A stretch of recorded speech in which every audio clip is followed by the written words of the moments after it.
I said, well, we're going to go do some service, and then we're going to record some fading away Ghanaian drum things, and we're going to record a master class or two with the Ghanaian drum teachers, and we're going to play a concert that launches HIV eradication between mother and child. And then we did it. And then we did all of that stuff, and it was genuine.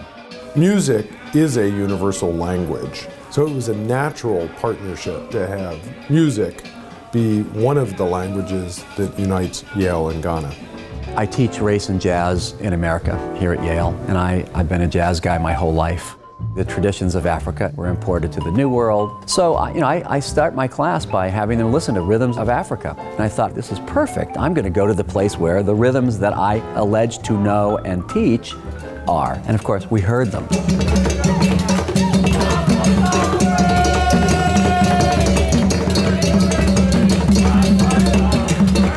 What we were learning was not written down. We weren't reading off of sheet music. He would play it, and we would play it back and try to play it the way that we heard him play. The part of this that most pleased me was to see our percussionists rabidly interested in African rhythms, approaching it with all of the pedagogical skill and expertise that they've developed here at Yale. But then the drummers sat down to listen to them play the Steve Reich pieces. Clearly it's a style originating with their rhythms that came back in a way that they were absolutely dazzled by. That was the first time we played Drumming by Steve Reich. And drumming is a piece that features a technique called phasing, where two players play the same rhythm and one of them very slowly speeds up until they go out of phase and then back into phase, but in a different composite rhythm. And that was one of my first experiences with an African audience and the way they would listen to music like that, because as the phasing happened, it got very quiet. There's a lot of tension to it. And when it finally went back into phase, people started cheering. That was one of the most rewarding experiences in the tour for me, was hearing an audience listen to this music that I love and tell me, oh, we love it too.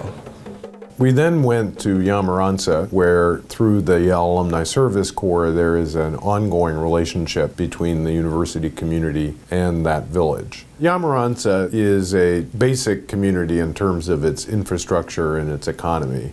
It is also a place that has a spirit of connectedness.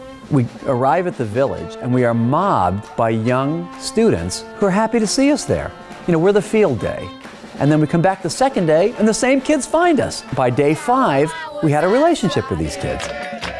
The part that made it whole was the opportunity to record and transcribe the music of the Ghanaian drumming masters.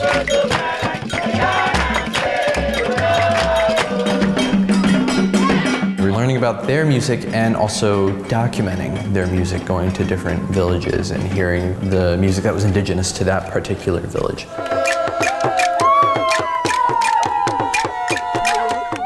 I actually think it's informed my teaching quite a bit. One of the things that taught me was, if a student is not understanding what you're trying to tell them, maybe you just need to stop talking and start playing.